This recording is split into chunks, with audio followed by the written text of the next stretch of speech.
ఎవరు బాధితులు? ఎవరు నిందితులు? మనం జాగ్రత్తగా ఆలోచించి తెలుసుకోవాలి. ఒక్కొక్కసారి నిందితులు కూడా బాధితుల్లాగా కనపడుతుంటారు. ఒక్కొక్కసారి నిందితుల పట్ల కూడా మనకి జాలొస్తా ఉంటది.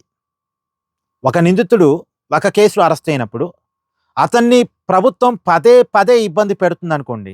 అంటే ఆ కేసులో బెయిలొచ్చినా సరే మళ్ళీ అరెస్ట్ చేయటం, మళ్ళీ ఏదో ఇబ్బందులు పెట్టే ప్రయత్నం చేస్తే, ఏదో మాట్లాడాడు, తప్పుగా మాట్లాడాడు, ఏదో తప్పు చేశాడు, ఇక వదిలేయొచ్చు కదా! మళ్ళీ పదే పదే ఎందుకు ఇబ్బంది పెట్టడం అనేటువంటి సహజమైన జాలి మనకొస్తా ఉంటది కొంతమంది పట్ల. కానీ వాళ్ళ రియాలిటీ ఏందో తెలుసుకోకుండా, వాళ్ళ ప్లాన్ ఏంటో తెలుసుకోకుండా, వాళ్ళ పట్ల జాలి పడటం కూడా తప్పే అవుతుంది. ఇప్పుడు 'ప్రశ్న రావణ్' ఈ మధ్య అరెస్ట్ అయ్యాడు. ముందుగా పిఠాపురం పోలీసులు అరెస్ట్ చేశారు. ఆ కేసులో బెయిలొచ్చింది.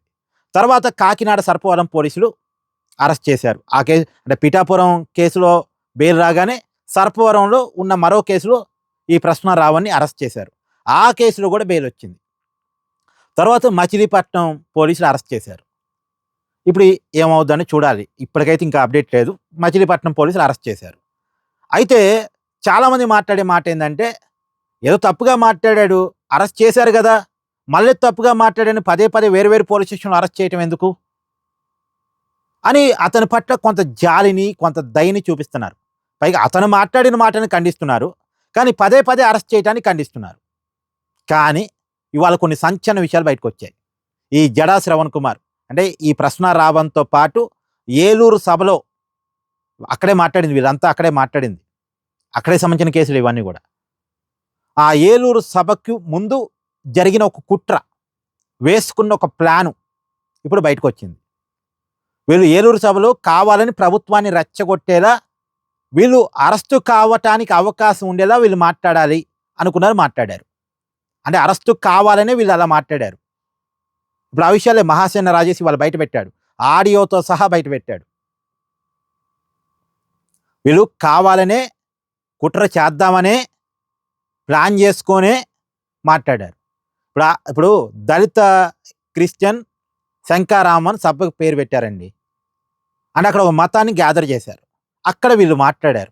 అప్పుడు వీళ్ళు మాట్లాడిన మాటల్లో నుంచి ప్రభుత్వం వీళ్ళని అరెస్ట్ చేసిందనుకోండి, సహజంగా ఆ సభకు వచ్చినటువంటి దళిత క్రిస్టియన్స్ సహజంగా కొంత భావోద్వేగంతోటి బయటకొచ్చి గోల చేస్తారు. గోల చేయాలని వీళ్ళ కోరికుంది.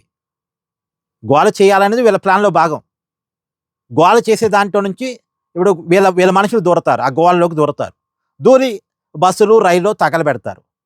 తగలబెట్టడమే కాదు, దళితుల్ని అరెస్ట్ చేస్తారా? క్రిస్టియన్స్‌ని అరెస్ట్ చేస్తారా? అని గూడా మొదలుపెడతారు. అంటే మతాల మధ్య గొడవలు పెడతారు. కులాల మధ్య గొడవలు పెడతారు.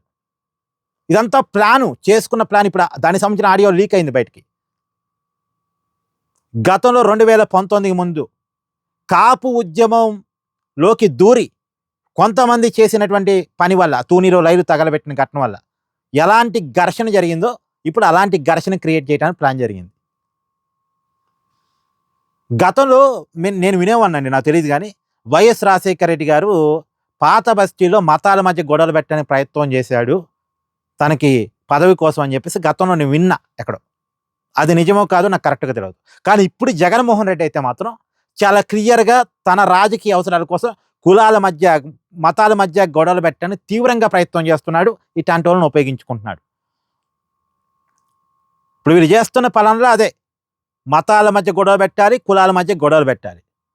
అసలు నాకు ఇక్కడ అర్థం కాలే. నేను చాలా సార్లు అడిగా, ఈ దళిత క్రిస్టియన్ అనే పదం ఏంటి అనేది. అయితే దళితులు కావాలి, లేదా క్రిస్టియన్స్ కావాలి. మరి ఈ దళిత క్రిస్టియన్ ఏందో నాకు అర్థం కాలే. దళితులు అంటే వాళ్ళు హిందూ మతంలో ఉన్నవాళ్ళు. క్రిస్టియన్స్ అంటే అదో సెపరేట్ మతం. ఈ రెండింటిని కలిపి దళిత క్రిస్టియన్స్ ఏంది? క్రిస్టియానిటీలో దళితులు ఉండరు కదా! క్రిస్టియానిటీ అంతా ఒకటే, వాళ్ళకి కులం లేదు. కానీ ఈ దళిత క్రిస్టియన్ అనే దాన్ని ఒకదాన్ని పెట్టి ప్రజల్ని రెచ్చగొట్టి, అంటే ప్రజలకి ఇప్పుడు క్రిస్టియానిటీలో పోయినా రిజర్వేషన్ కావాలనే కోరిక ఉంటుంది, సహజంగా ఉంటుంది. మాకు కూడా ఎస్సీ, ఎస్టీ యాక్ట్లు అవన్నీ అలాంటి హక్కులు మాకు కూడా కావాలనే కోరిక ప్రజల్లో సహజంగా ఉంటుంది. ప్రజలు ఎలాగో కోరికలు ఉన్నాయి కాబట్టి ఆ కోరికల్ని వీళ్ళ రాజకీయ అవసరాలకి తగ్గట్టుగా వాడుకుంటూ, వాళ్ళని గ్యాదర్ చేసుకొని, వాళ్ళని ముందు పెట్టుకొని, వీళ్ళు నోటికొచ్చినట్టు మాట్లాడి, వీళ్ళ గేమ్ ప్లాన్ వర్కౌట్ చేయాలన్నది వీళ్ళ ఉద్దేశం. ఇప్పుడు ఇట్లాంటోళ్ళ పట్ల మనం జాలిపడాలా? వీళ్ళు ప్రభుత్వాల మీద కుట్ర చేయటం మాత్రమే కాదు, సమాజం మీద, ప్రజల మీద కుట్ర చేస్తున్నారు. వీళ్ళకి సపోర్ట్గా కొంతమంది వీడియోలు చేయటం, వీళ్ళ పట్ల జాలి చూపించటం.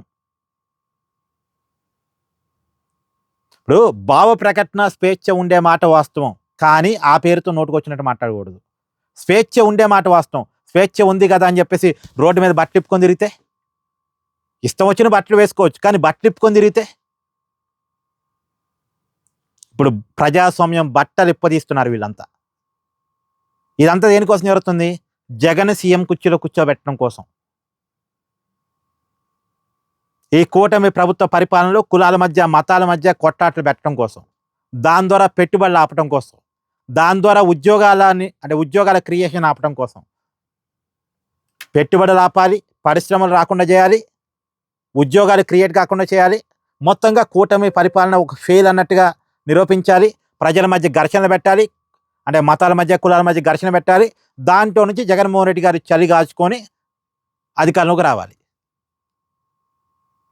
ఆ ప్రయత్నానికి పడుతున్న పునాదులు, ఆ పునాదుల్లో నుంచే ప్రశ్నారావును అరెస్ట్ అయినా, లేదు జడా శ్రవణ్ కుమార్ మీద కేసు అయినా, అదంతా వాళ్ళు వేసుకున్న ప్లాను అనేది. ఇప్పుడు చెప్పండి, వీళ్ళని ఏమనాలి అసలు? వీళ్ళ పట్ల జాలి చూపాలా? Thank you.